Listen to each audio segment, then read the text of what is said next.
Hello guys, आज मैं आपको मोती बारे जानकारी दूंगी। मोती मेरा निक्का जिहा प्यारा कुत्ता सी।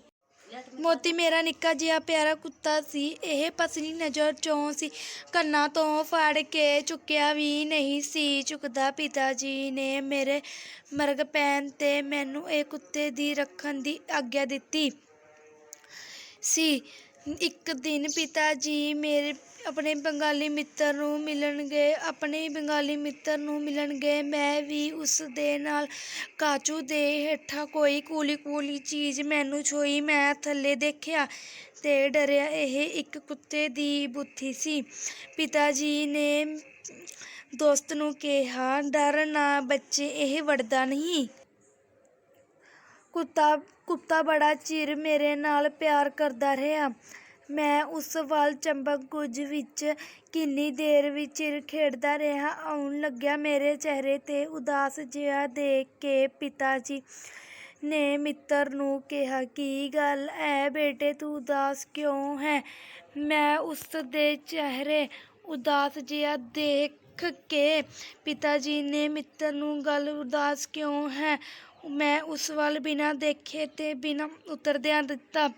ਪਿਤਾ ਜੀ ਮੇਰੇ ਵੱਲ ਬੜੀ ਮਿਠਾਸ ਤੇ ਅਰਜ਼ੋਈ ਭਰੀ ਨਜ਼ਰ ਤੱਕਦਿਆਂ ਉਸ ਨੇ ਆਪਣੇ ਯਾਰ ਕੁੱਤੇ ਵੱਲ ਇਸ਼ਾਰਾ ਕੀਤਾ। ਪਿਤਾ ਜੀ ਨੇ ਆਖੀ ਅਤੇ ਬੇਲਾਮੂ ਘੂਰ ਦਿੱਤੀ। ਸਹਿਮ ਗਿਆ। ਪਿਤਾ ਜੀ ਦੇ ਮਿੱਤਰ ਨੇ ਕਿਹਾ, ਦੋਸਤ, ਇੱਕ ਕੁੱਤੇ ਪਿੱਛੇ ਮੈਂ ਆਪਣੇ ਬੇਟੇ ਨੂੰ ਨਜ਼ਰਅੰਦਾਜ਼ ਨਹੀਂ ਕਰ ਸਕਦਾ। ਮੇਰੇ ਵੱਲ ਭਰੀ ਨਜ਼ਰ ਦੇ ਕੇ, ਬੇਟੇ ਤੂੰ ਲੈ ਜਾ ਬੀਬੇ ਪੁੱਤਰ। ਮੈਨੂੰ ਚੇਤਾ ਹੈ, ਮੋਤੀ ਦਾ ਨਾਂ ਸੁਣ ਕੇ ਪਿਤਾ ਜੀ ਤ੍ਰਕਦੇ। ਉਹਨਾਂ ਦਾ ਚਿਹਰਾ ਉਦਾਸ ਹੋ ਗਿਆ ਸੀ, ਪਰ ਮੇਰੀ ਉਦਾਸੀ ਉਹਨਾਂ ਨੂੰ ਮਨਜ਼ੂਰ ਨਹੀਂ ਸੀ। ਪਿਤਾ ਜੀ ਦੇ ਮਿੱਤਰ ਨੇ ਮੋਤੀ ਨੂੰ ਸੱਦਿਆ ਕੇ ਸੰਗਲੀ ਪੇਟ ਵਿੱਚ ਪਾਈ ਤੇ ਮੇਰਾ ਹੱਥ ਫੜਾ ਦਿੱਤਾ। ਮੋਤੀ ਹੈਰਾਨ ਸੀ, ਸ਼ਾਇਦ ਸੋਚ ਰਿਹਾ ਹੋਵੇ ਕਿ ਦੋ ਘੜੀ ਪ੍ਰਤੀ ਲਈ ਉਮਰ ਮੈਂ ਮੋਤੀ ਕੈਦ। ਮੋਤੀ ਮੁੜ ਆਪਣੇ ਮਾਲਕ ਵੱਲ ਦੇਖਦਾ ਰਿਹਾ, ਪਰ ਉਸ ਦੇ ਕਹਿਣ ਤੇ ਕਿ ਆ ਜਾ ਮੋਤੀ, ਮੈਨੂੰ ਹੁਣ ਤਾਂ ਤੇਰਾ ਮਾਲਕ ਨਿੱਕਾ ਕਾਕਾ ਹੈ, ਉਹ ਮੇਰੇ ਨਾਲ ਤੁਰ ਪਿਆ। ਉਸ ਦੀ ਪੀਪੀ ਮੋਤੀ ਦੀ ਮਾਂ ਅੰਦਰੋਂ ਨਿਕਲ ਕੇ ਸਾਡੇ ਨਾਲ ਤੁਰ ਪਈ। ਮੋਤੀ ਦਾ ਚਿਹਰਾ ਉਦਾਸ ਜਿਹਾ ਦੇਖ ਕੇ ਪੀਪੀ ਦਾ ਮਾਲਕ ਇਸ਼ਾਰਾ ਨਾਲ ਮਾਰਨ ਕੇ ਵਾਪਿਸ ਕੋਠੀ ਤੇ ਬਾਹਰ ਆ ਗਿਆ। ਪਿਤਾ ਜੀ ਨੇ ਫੜੀ ਸੰਗਲੀ ਅਤੇ ਆਪਣੇ ਘਰ ਪਹੁੰਚੇ। ਮਾਤਾ ਜੀ ਨੇ ਮੇਰਾ ਹੱਥ ਵਿੱਚ ਕੁੱਤੇ ਦੀ ਸੰਗਲੀ ਦੇਖ ਕੇ ਪਿਤਾ ਜੀ ਨੂੰ ਕਿਹਾ, ਤੁਸੀਂ ਫਿਰ ਪੁਰਾਣੀਆਂ ਬਿਮਾਰੀਆਂ ਖਰੀਦਣ ਲੱਗ ਪਏ ਹੋ ਨਾ ਜੀ? ਪਿਤਾ ਜੀ ਨੇ ਉਤਰਦਿਆਂ ਕਾਕੇ ਦੀ ਮਾਂ ਕਾਕੇ ਨੂੰ ਇਹ ਗੱਲ ਚੰਗੀ ਲੱਗੀ ਤੇ ਪ੍ਰਸੋਤ ਬਾਬੂ ਨੇ ਇਹ ਸੋਚ ਦਿੱਤਾ। ਪਿਤਾ ਜੀ ਨੇ ਹੋਰ ਕੁਝ ਨਾ ਕਿੰਨਾ ਫਿਰ ਮੋਤੀ ਨੂੰ ਅਫਸੋਸ ਹੋ ਗਿਆ ਰਿਹਾ। ਉਹ ਕੁਝ ਹੀ ਨਹੀਂ ਖਾਂਦਾ। ਜ਼ਿਆਦਾ ਦੁੱਧ ਦਾ ਪਿਆਲਾ ਸਵੇਰੇ ਸ਼ਾਮ ਤੱਕ ਰਹਿੰਦਾ ਹੈ। ਪਿਤਾ ਜੀ ਦੀਆਂ ਅੱਖਾਂ ਵਿੱਚ ਕੋਈ ਖੁਸ਼ੀ ਨਹੀਂ ਸੀ ਨਜ਼ਰ ਆਉਂਦੀ।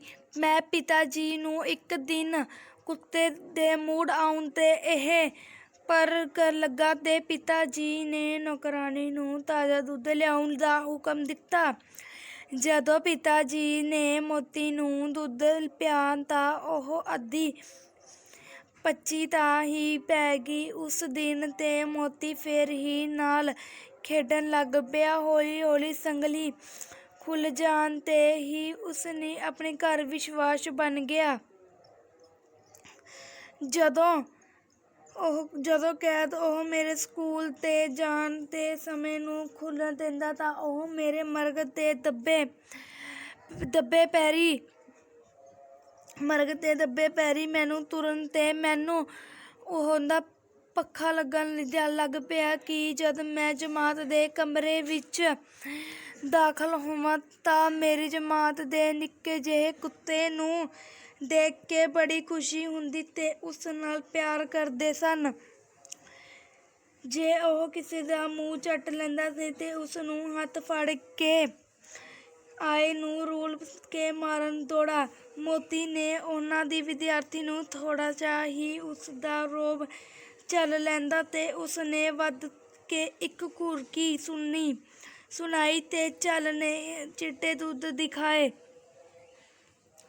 ਫਿਰ ਉਹ ਬੈਂਚ ਤੇ ਹੇਠਾਂ ਵੜ ਕੇ ਬਹਿ ਗਿਆ। ਤਾਂ ਇਹੀ ਕੁੱਤੇ ਤੇਰੇ ਮਾਸਟਰ ਜੀ ਨੇ ਹਿੰਦੀ ਸ਼ਬਦ ਦਿਖਾਏ।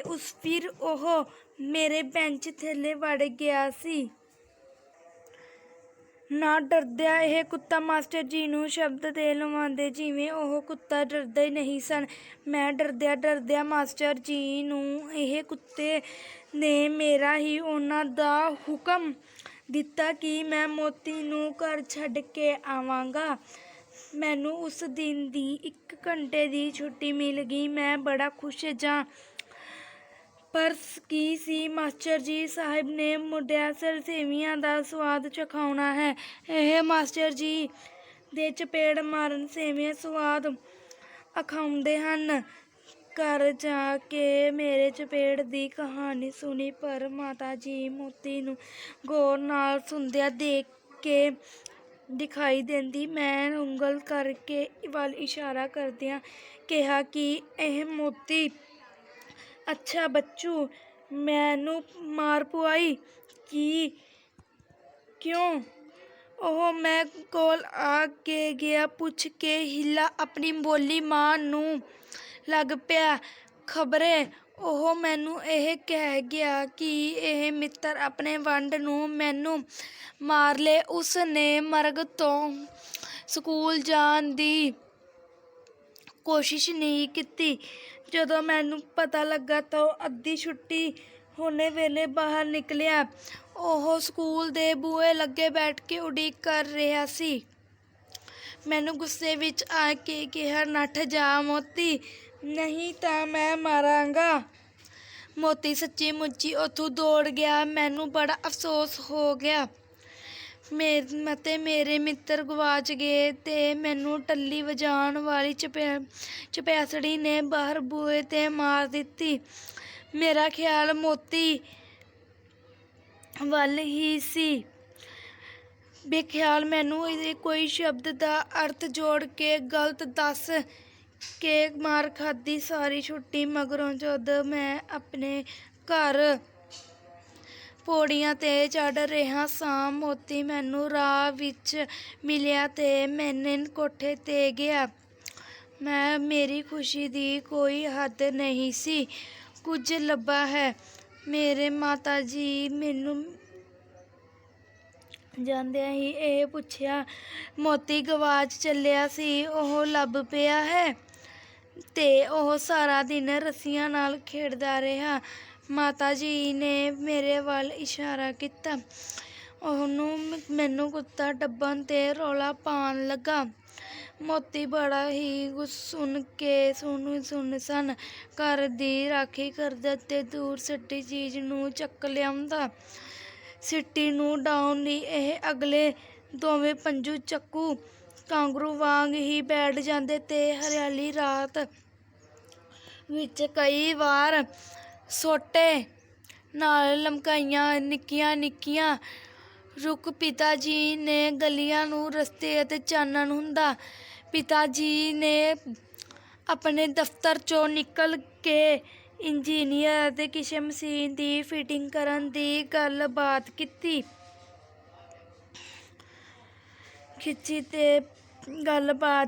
ਪਿਤਾ ਜੀ ਉਸ ਦਾ ਮਤਲਬ ਸਮਝੇ ਸਨ ਕਿ ਮੈਂ ਸਮਝਦਾ ਹਾਂ। ਉਹਨਾਂ ਦਾ ਮੋਤੀ ਪਾਲਤੂਨ ਫੜ ਕੇ ਖਿੱਚੀ ਜਾਂਦੀ ਹੈ। ਅਚਾਨਕ ਦੀ ਨਜ਼ਰ ਆਪਣੇ ਪੈਰਾਂ ਦੇ ਵਿਚਕਾਰ ਪਈ। ਦੋਹਾਂ ਨੇ ਵਿਚਕਾਰ ਦੀ ਕੰਗੂੜੀ ਨੂੰ ਗੁੱਸੇ 'ਚ ਹੋ ਗਿਆ ਬੈਠਾ ਸੀ। ਪਿਤਾ ਜੀ ਨੇ ਛਾਲ ਮਾਰ ਕੇ ਲੱਭੇ ਹੋਏ ਗਿਆ ਤੇ ਮੋਤੀ ਉਸ ਨੂੰ ਦੇਖ ਕੇ ਭੌਂਕਣ ਲੱਗ ਪਿਆ। ਮੋਤੀ ਛੁੱਟੀ ਵੇਲੇ ਦਿਨ ਰਾਜਿਕ ਤੇ ਜਾਇਆ ਕਰਦਾ ਸੀ। ਇੱਕ ਦਿਨ ਪਿਤਾ ਜੀ ਨੇ ਮੈਂ ਮੋਤੀ ਦਾ ਅਣਬੋਟ ਵਿੱਚ ਬੈਠਾ ਸਾਂ। ਜਹਾਜ਼ 'ਤੇ ਤੁਰਨ ਵਿਸ਼ਵਾਸ ਹੋ ਚੁੱਕ ਸਹਿਜ, ਤੇ ਜੈਟੀ ਨੂੰ ਨਿਖਰਨ ਦਾ ਚੁੱਕਾ। ਮੋਤੀ ਮੈਨੂੰ ਦੱਸਿਆ ਕਿ ਅਚਾਨਕ ਛੋਟੀ ਜੈਟੀ ਨੇ ਦੱਸਿਆ। ਅਚਾਨਕ ਉਹਨੇ ਮੈਨੂੰ ਜੈਟੀ ਨੇ ਦੱਸਿਆ ਕਿ ਚੀਕ ਚੰਗਾੜ ਪਾ ਦਿੱਤਾ। ਪਿਤਾ ਜੀ ਨੇ ਛਾਲ ਮਾਰੀ, ਜੈਟੀ ਦੇ ਕੋਲ ਗਏ। ਮੋਤੀ ਨੇ ਗਲੋਂ ਫੜ ਕੇ ਕੱਛ 'ਚ ਲਿਆ। ਉਸ ਦਿਨ ਤੋਂ ਪਿਤਾ ਜੀ ਨੇ ਉਹਨੂੰ ਕੁਰਬਾਨ ਕੀਤਾ, ਜੋ ਮੈਨੂੰ ਕਦੇ ਨਹੀਂ ਭੁੱਲੇਗਾ। ਜਹਾਜ਼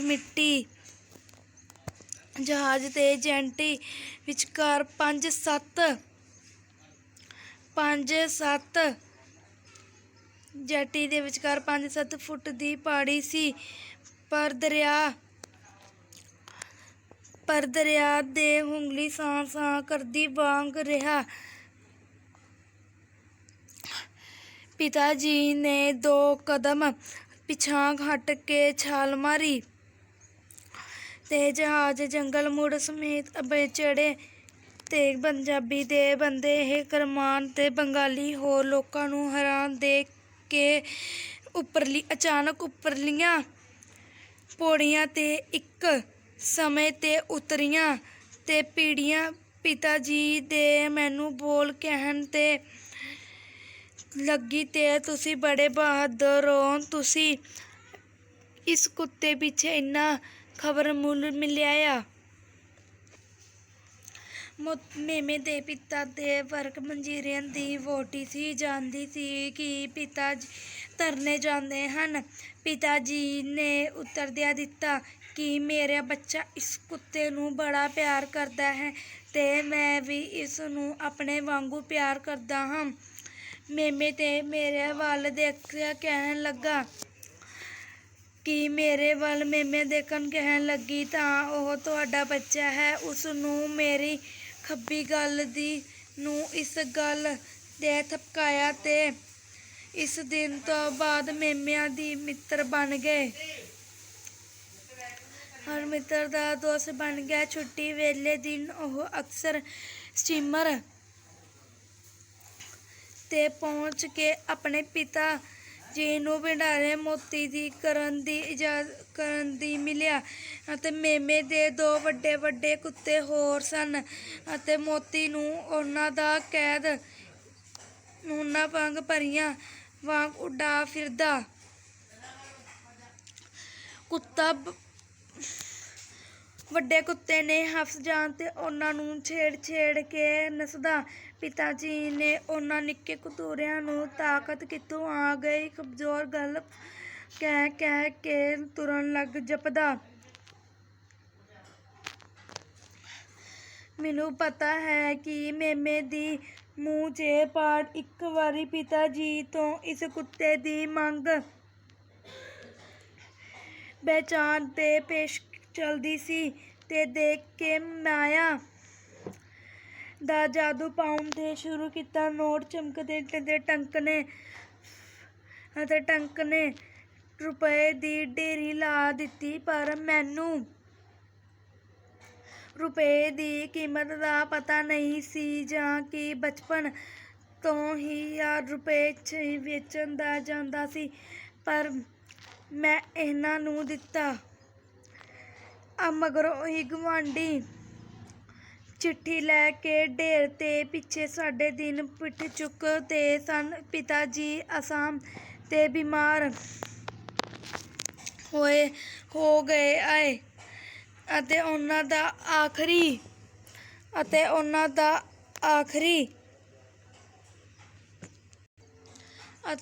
ਆਖਰੀ ਮੋਟਰ ਨਾਲ ਦੌੜ ਰਿਹਾ ਸੀ ਕਿ ਹੈਰਾਨੀ ਦੇ ਨਾਲ ਉੱਤੇ ਆ ਗਿਆ। ਗੱਡੀ ਦੀ ਸੀਟ ਬੁੱਕ ਸਨ। ਅਸੀਂ ਆਪਣੇ ਡੱਬੇ ਵਿੱਚ ਬੈਠ ਗਏ। 15-20 ਮਿੰਟ ਬਾਅਦ ਜਦੀਕ ਗੱਡੀ ਦੀ ਚੀਕ ਮਾਰ ਕੇ ਤੁਰ ਸਕਦੀ, ਤੇ ਮੋਤੀ ਨੂੰ ਸਵਾਦੀ ਵਾਂਗ ਕਿਸੇ ਦੀ ਵੀ ਦੁਆਰਾ ਲੱਭਣ ਦੀ ਲੋੜ ਨਹੀਂ ਮਿਲਿਆ। ਉਸ ਨੂੰ ਮਾਲੂਮ ਹੁੰਦਾ ਸੀ ਕਿ ਖੜੇ ਲਵੇ ਪਰ ਬਹਿਸ ਨਾ ਕਰੇ। ਇੰਜ ਹੀ ਤੇਜ਼ ਹੋ ਰਿਹਾ ਸੀ ਮਾਤਾ ਜੀ ਨੇ ਦੱਸਿਆ ਕਿ ਅਥਰੂ ਵਗ ਰਹੇ ਹਨ, ਪਰ ਮਾਤਾ ਜੀ ਨੇ ਇੰਜੀਨੀਅਰ ਨੂੰ ਖਿੱਚ ਕੇ ਗੱਡੀ ਦੇ ਵੱਲ ਲੈ ਚਲੇ ਅਤੇ ਸ਼ਾਇਦ ਮਾਤਾ ਜੀ ਨੇ ਵਹਿਮ ਹੋ ਗਿਆ ਸੀ ਕਿ ਪਿਤਾ ਜੀ ਦੀ ਬਿਮਾਰੀ ਦਾ ਕਾਰਨ ਉਹ ਮੋਤੀ ਹੈ। ਮੋਤੀ ਅੱਜ ਵੀ ਦੌੜ ਕੇ ਹਾਰ ਖਾ ਗਿਆ ਸੀ। ਮੈਂ ਜਦੋਂ ਜੀ ਨਹੀਂ ਕਰਦਾ ਤੇ ਪਿਤਾ ਜੀ ਹੋਸ਼ ਵਿੱਚ ਹੁੰਦੇ ਜ਼ਰੂਰ ਹੀ ਫੜ ਲਿਆਉਂਦੇ। ਮਗਰੋਂ ਸਾਨੂੰ ਗੁਆਂਢੀ ਦੀ ਖਿੱਚੀ ਆਈ। ਲਗਾਤਾਰ 1 ਮਹੀਨੇ ਮੋਤੀ ਸਾਡੇ ਵਿੱਚ ਮਕਾਨ ਅੱਠ ਬੈਠ ਗਿਆ। ਦਿਨ ਰਾਤ 1 ਘੰਟਾ ਗਰੀਬੀ ਗਾਇਬ ਰਹਿੰਦਾ ਸੀ ਕਿ ਪਿਤਾ ਜੀ ਨੇ ਮਿੱਤਰ ਨੂੰ ਸਟੇਸ਼ਨ ਤੇ ਦੇਖਣ ਜਾਣਾ ਹੋਵੇ। ਇੱਕ ਦਿਨ ਰਾਤੀ ਉਹ ਬੜਾ ਰੋਇਆ। ਖ਼ਬਰੇ ਉਹ ਰਾਤੀ ਮੇਰੇ ਪਿਤਾ ਜੀ ਦੀ ਸੰਸਾਰ ਤਿਆਗਣ ਦੀ ਰਾਤ ਤੇ ਫੇਰ ਕਿਸੇ ਨੂੰ ਦੇਖਿਆ। ਤੇ ਹੁਣ ਵੀ ਮੋਤੀ ਦਾ ਖਿਆਲ ਬੰਗਾਲੀ ਮਿੱਤਰ ਨੂੰ ਖਿੱਚਦਾ ਰਹਿੰਦਾ ਸੀ।